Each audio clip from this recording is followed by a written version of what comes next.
But I do say be careful what you wish for with this. Like, Southgate should be sacked when you get another manager because he's come close and he's come closer than most. Do you know what I mean? So it was pretty dire under Sven, wasn't it? When we were a lot younger. Then what was his name? Who we got Capello. Yeah, he was stinking, and he had quite a good rep at the time. Yeah. And weren't he at Real Madrid? I think so. I think he was at Real Madrid. Yeah. He was there. I've just been watching that. Watched the Beckham documentary. Yeah, which I'm sure a lot of people listening have watched, and it was really good. And you see in that, Capello came in with like really big expectation. I mean, I think England always have that expectation anyway.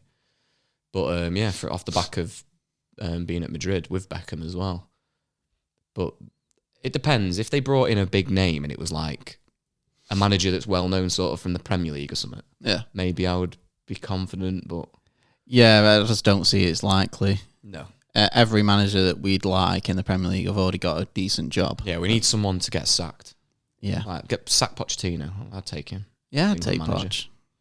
Surely that'd be more exciting than Southgate. Yeah. But all I can say is Southgate, he's getting us in them places. And everyone always comes out like, well, yeah, he should be. Have you seen the team? Well, did you see the team about 10 years ago? Yeah, I think people are quick to forget, aren't they? Like, some people say now, like in terms of a team and like how they play together, that they think it's better than it was then.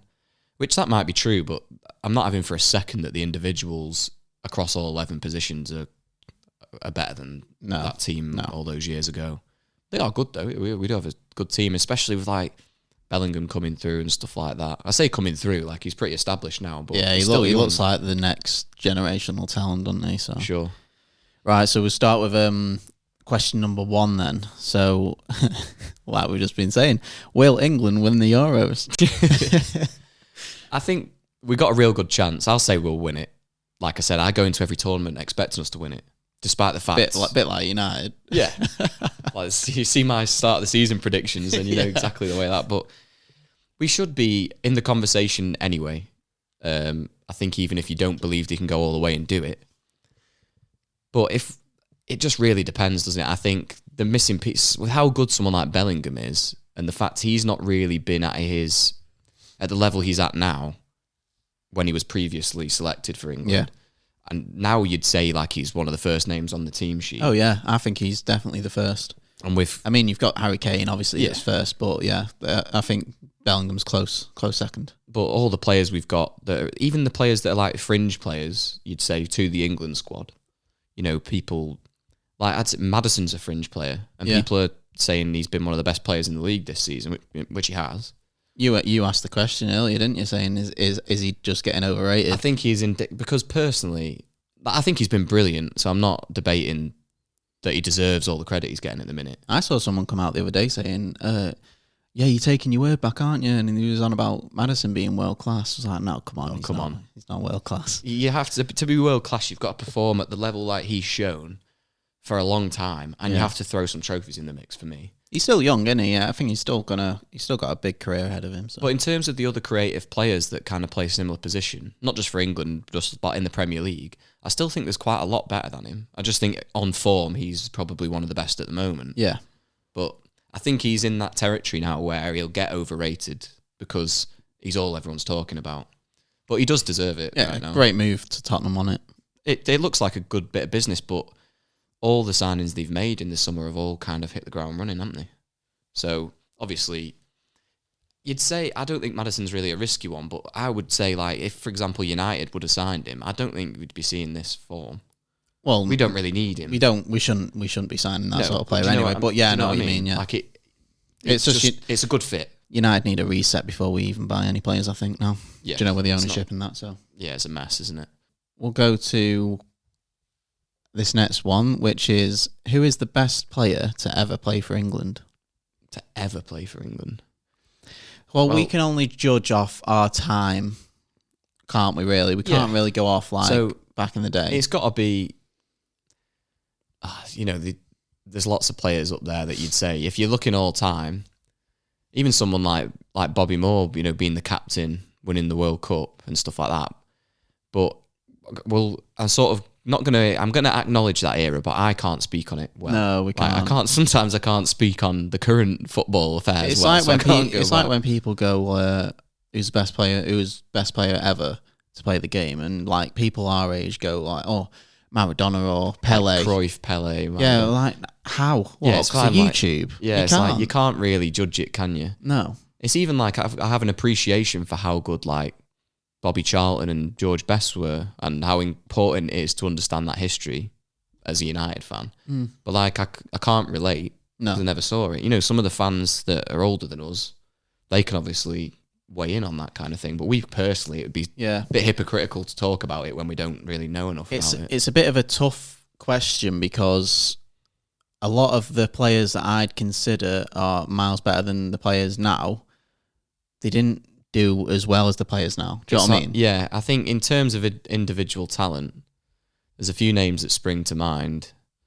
And some of them are controversial as well. Like watching that Beckham documentary, you realise, obviously, when he got sent off in '98, like how much everybody hated him. Yeah. That's crazy, that. But like his skill was unbelievable. And he was like a Galactico. Like, do you know what I mean? Yeah. Like, he was one of the best players in the world. To go to Real Madrid and be in that team, like, I know he had a falling out with Capello, didn't he? And then didn't really. I think it was his last season. Apparently, I haven't seen the documentary yet. Yeah, but apparently he was like rumored to be leaving to Milan or something. He agreed to move to LA Galaxy, and whilst he was under contract. I thought it was Milan. No, he went from LA Galaxy to Milan on loan. He never even actually went to Milan. Oh, I don't think. Like, he went to Milan on loan. So he went straight from Madrid to LA Galaxy. But he agreed to move there. He agreed to move there whilst he was at Madrid. Right. And I think it was Capello, but I've only watched it recently, I've already forgotten, said to him when they found that out, he said, "You'll never play for me again." He's like, yeah, but then didn't he bring him on like to win the league or something? When you watch it, he trained they made him train on his own. But he turned up to training like on time every day, trained on his own, wasn't getting picked. He was like sat in the stands, like in the box. Yeah. And I think in the end it was the players, like Roberto Carlos and a few of the other players, like said to the manager, like, "Come on, like give him a chance." And he's like, "The owners don't want him to play." Well, I've just actually looked it up, and went to LA Galaxy from Real Madrid. I didn't know that. I thought it was to Milan, but obviously he went to LA and then on loan to Milan for 2 years. Yeah. No. But because it's honestly, if anyone's listening has watched it, you know, obviously probably enjoyed it. But if you haven't watched it, I'd recommend it. Whether you're a United fan or not, I think, because I remember how much of like a star he was when I was a kid.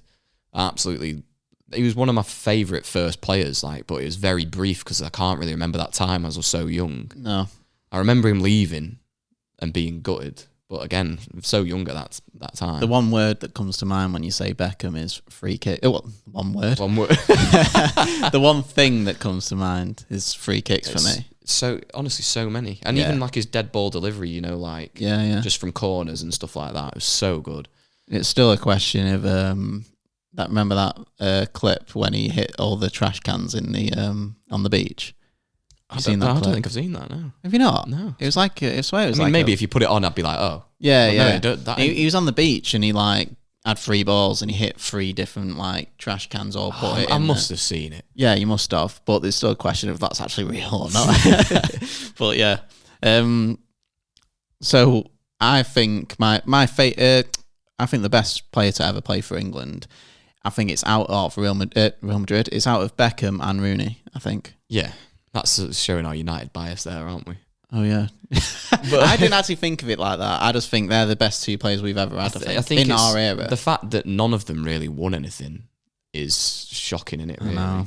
Like, Rooney, I remember like the buzz about Rooney when he got picked for England. Yeah. And then when he got injured, was it 2002 or something when he got injured, or 2004? He came on the scene, didn't he? And he was absolutely phenomenal. He went and he wasn't fit, was he? Yeah. Like, he was carrying a knock when he went to the tournament. As soon as he got that injury, he went pretty bad, didn't he? But a lot of people said like they think we would have had a good shot of winning it. He was that good. Yeah. Like if he would have been able to play the whole tournament. And that was players coming out saying that, wasn't it? Yeah. Honestly, I don't think people who love and know how good Rooney was who are listening to this, they'll be like, oh, it's so obvious. But the amount of disrespect this guy gets, I can't fucking wrap my head around it. I know. Some people do not put him up there, and I don't know what's wrong with you. Do you know what? You've got fans from all like different clubs that support England, so you've got the idiots from every single club that literally just hate on players. There's a lot of them. And there's a lot of them. Half of them make podcasts now as well. I know. And they're called Liam and Levi. It's just there can't be that many called Levi. I'm not having that. But yeah, it might be the recency bias creeping in, but I think in terms of how... recency bias, when I say that, I mean... Because I've just watched this Beckham documentary this week. So what, are you saying Beckham then? Yeah, I think so. I just think the way... To be fair, if I watch it, I'll probably say the same thing. I think just the way that everybody felt about him at the time, I think it was similar with Rooney when he broke through. But like people, it was uproar, everything that he did. Yeah. But he was so good. And then obviously you look at it, to go to Madrid, you really do have to be different gravy. Yeah.